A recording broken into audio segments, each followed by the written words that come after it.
Stand still. You're shooting him, you're shooting him. Oh, he's killed him, killed him.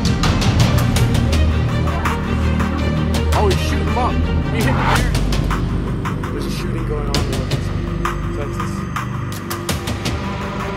Oh God, they're shooting right there. Oh, he hit the barrier. The cop just hit the barrier. Get up. Stand still. You're shooting him, you're shooting him. Oh, he's killed him, killed him.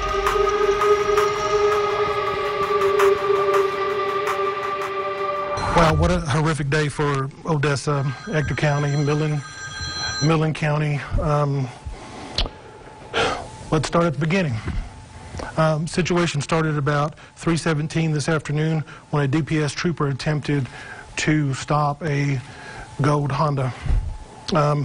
When the DPS troopers got the car stopped, he was then shot by the occupant of the car. It's very important to me, to y'all, to know that first and foremost, to start this healing process starts within, and that this community needs to love each other and pray for each other and pray for the victims and their families. That's most important, is to remember those people and to grab onto your loved ones tonight.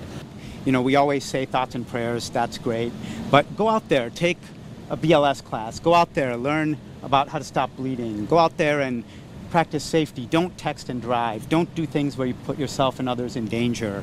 And this is something that we can do as a nation.